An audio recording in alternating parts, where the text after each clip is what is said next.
Hello, everybody. Welcome. Very glad to have you in this class. Thank you for your time. Very excited also about this time we are spending together. So I think it is what it. We have introduced this video within social media, and why are we doing the classes? First of all, I'm the CEO of Gage Labs. Gage Labs is a software company bringing you tool sets and also counseling support to help you to protect your business from failure, first of all.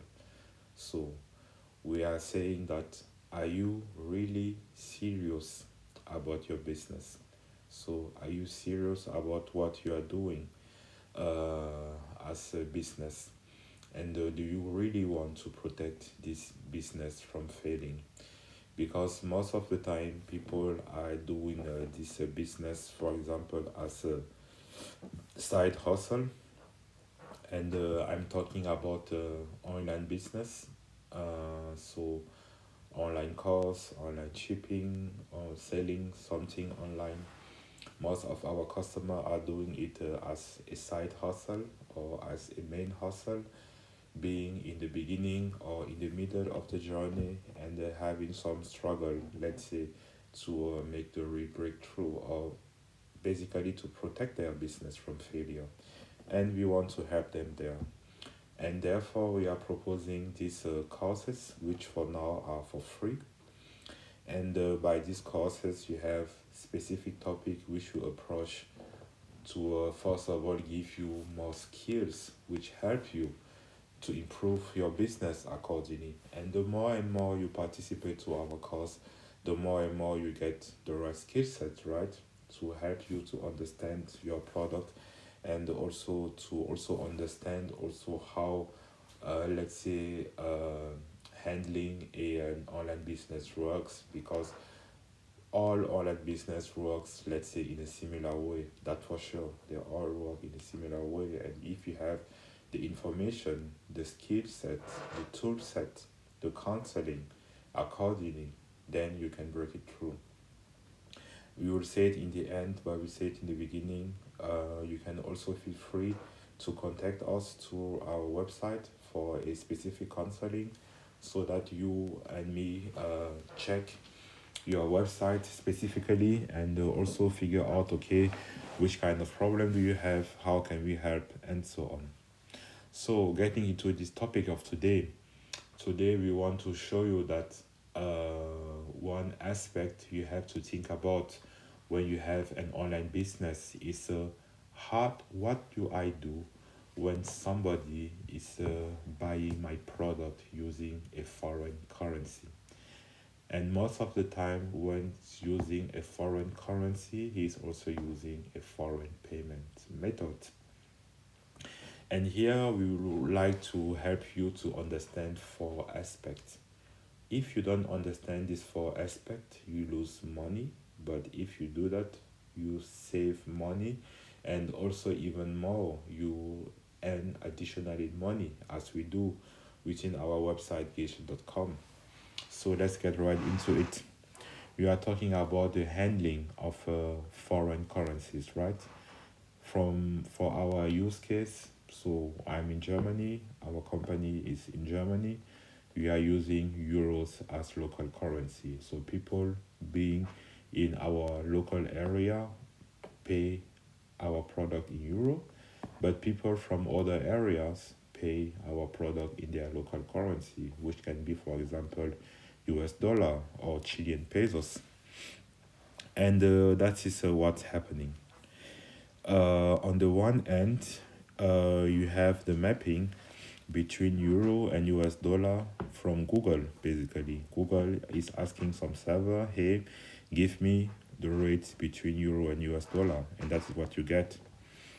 The same can be asked to PayPal, and that is what you get from PayPal.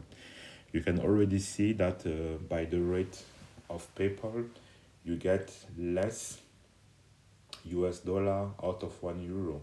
So basically, you get less money converted accordingly. So and basically you lose money because you get less money accordingly. And meaning when you lose money, this money goes into the pocket of PayPal.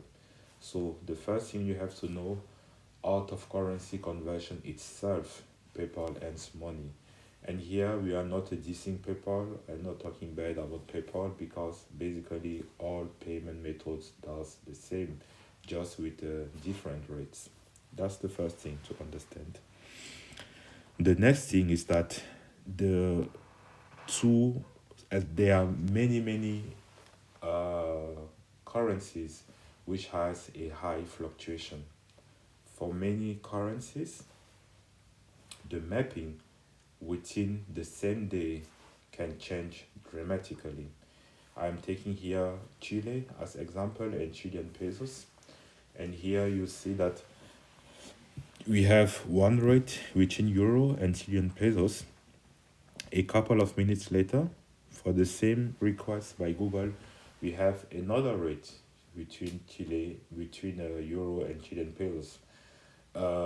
These dramatic changes are more common in developing countries, and that is also something we have to really understand.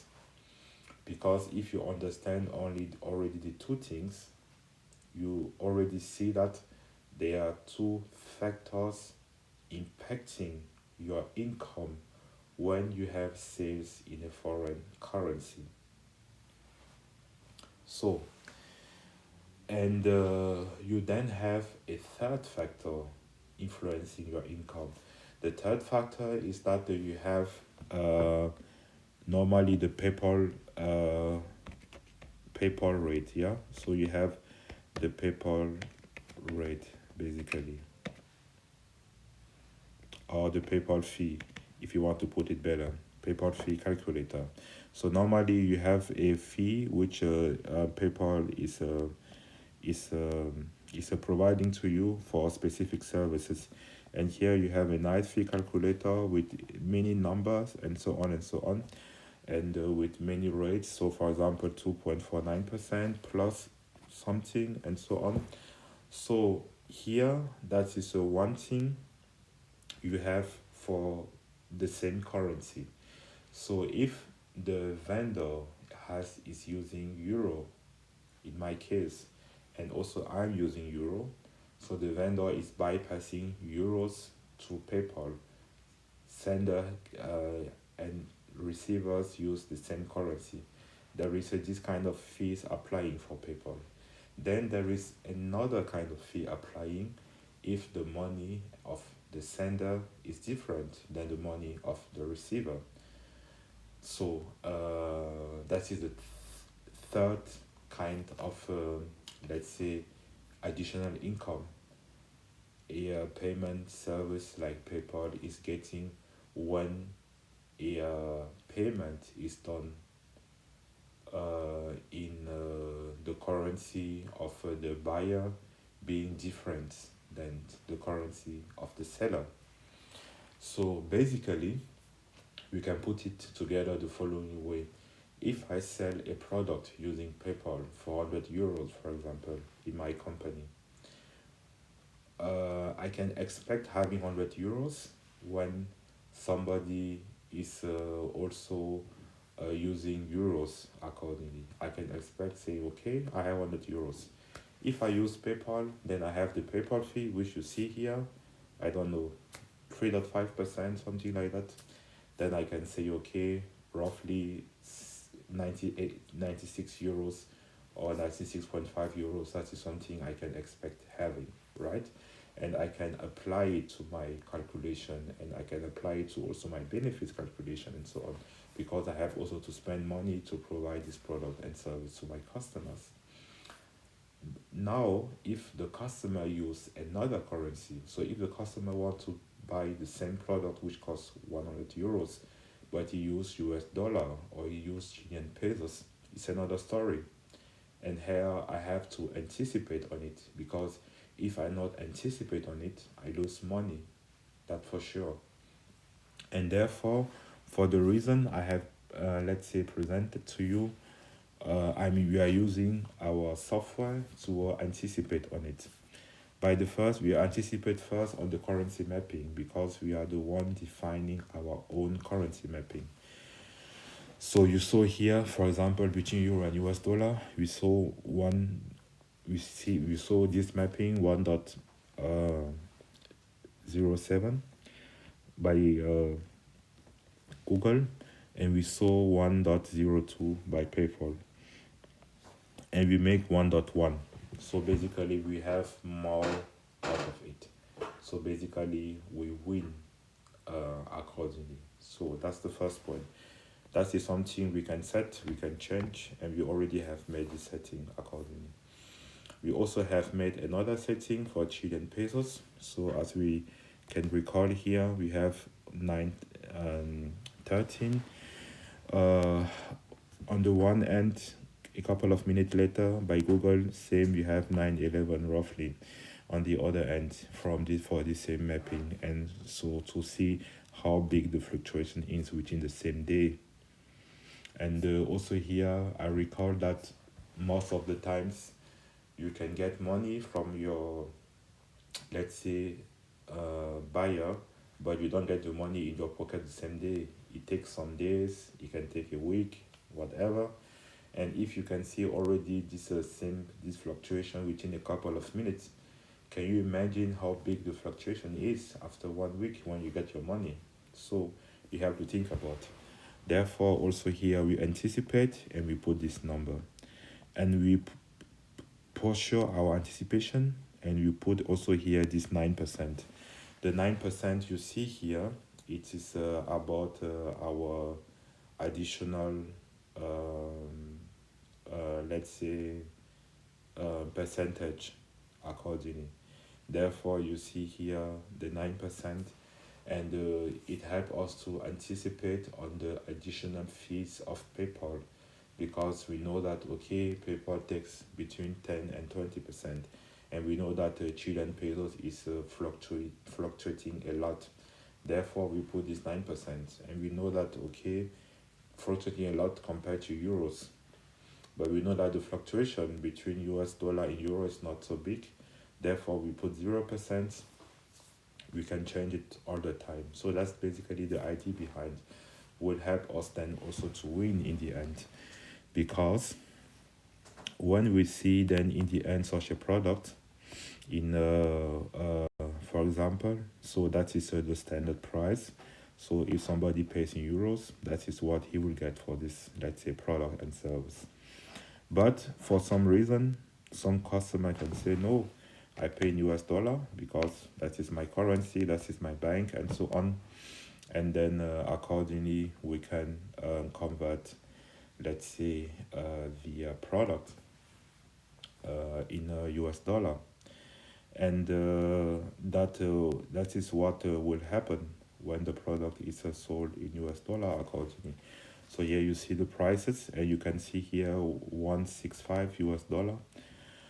That is 1.1 time 115 euros. So the conversion 1.1 applied here and applied correctly. Therefore, that's fine. Okay, and here then we can proceed with the payment, and we can choose the payment methods accordingly. So I would like to stop here, and also this part can be explained by the next video, so that we have for one video one main information and one main, let's say, vehicle. Please let me know how you found these cars, what you would like us to let's say update, to do better, to actualize, excuse me, because in the end we want you to understand, and we want to pass you this information, and we did our job if you understood the principle accordingly, and we are very also open for critics or for what we can do better and so on. So thank you very much for your time, and see you by the next video. Take care.